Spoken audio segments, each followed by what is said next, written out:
Kacy, it's been a while since you guys played the Commanders and obviously Jayden, but when you watch him, what is different about them, about him, and the way he attacks the game? Well, the thing is now, the first time we played him, he was a true rookie starting his first NFL game. Now he has a lot of games under his belt and a lot of games that they won under his belt. So we'll just watch him. You can see his confidence is growing, confidence they have at him, and he keeps the ball moving for them. Tremendous player. From a pass rushing perspective, how do you balance that? Because Todd Bowles mentioned yesterday just kind of being disciplined in terms of the pass rush, because you don't want to send the house at him, Right. saves the pocket, but you also don't want to stand back and just let him go to work. Well, sometimes it'd be like a chess match. Anytime you got four guys up there, you're still defending six gaps. You're outnumbered to start with. Then if you bring more than four, now you could have some bad matchups on the back end. He still can get out of that too. So it's just a chess match. Sometimes you got to do this. Sometimes you got to do this. Sometimes you got to have a spy for him. Sometimes you got to try to overload him, and you just got to mix it up. A lot has changed since week one, but I mean, you guys did what you did in week one without Calijah. What is having him healthy and in full go do to just attack the front of the pocket? Well, it helps in the rush. You know, you're talking about a really guy that really does a good job of winning one-on-ones and try to create certain matchups and has some versatility. We put him outside, put him inside, we drop him. So that helps us to create some versatility.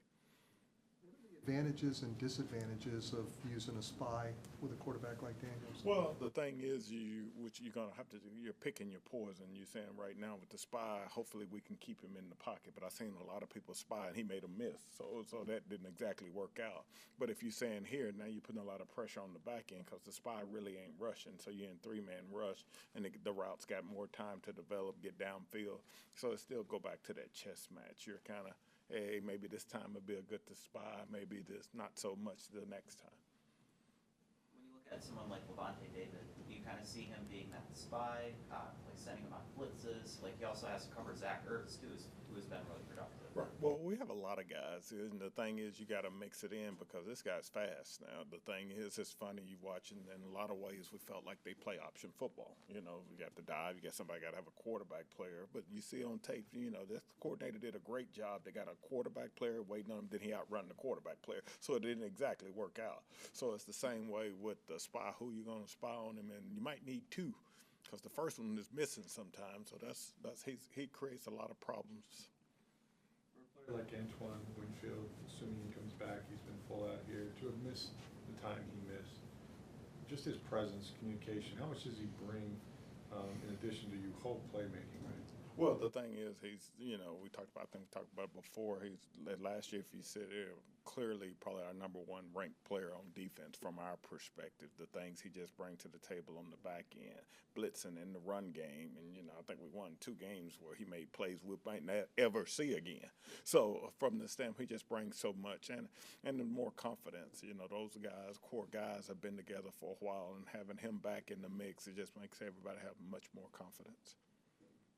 What can you say about the confidence that Yaya Diaby has been building over the past few weeks, finally getting some sacks, and then also getting that NFC Defensive Player of the Week? Right. Well, the thing with Yaya, he just kind of been treading all along. You know, he's been close several times, this and that, and we've talked before, like sacks comes in bunches. Just keep working. They'll come. You say a lot of times guys have great rushes, but not the results. Then you see guys that stuck on the line of scrimmage and the quarterback runs right into their arms. Sometimes it's just not an exact science. As long as you keep working, good things going to happen. And I couldn't be more happy for him because the guy works his butt off. And, you know, I'm glad to see the plays finally coming for him. That, you know, and I guess this is human nature, right? Everybody starts the season, they have goals. You know, I want 10 sacks, let's expect of me. But the focus on just that, right, getting sacks. He said once he let that go and just started playing, they're going to happen. Can that be a thing for an outside pass rusher? Well, that comes with the thing, but coming with that position, though, is coming to pressure. Everybody want to see the sack numbers. That's the first question they're going to ask you. So, of course, it forces them to press a little bit sometimes. Sometimes you just got to let the game come to you. I'll give you a perfect example. A couple of weeks ago in Dallas, he had a wide open shot, at the quarterback, and he would make that 100 times. Just let the plays come to you. Don't press, and you just froze up at the wrong. He's right here, unblocked. It's just, those guys, in our defense, in most 3-4 defenses, those guys are pressure positions. You expect big plays, sack fumbles, this and that, and when they wasn't coming, guys tend to press a little bit. But we see it every day in practice. Just keep doing what you're doing, and the plays will come. Anything else? Thank you. See you guys later.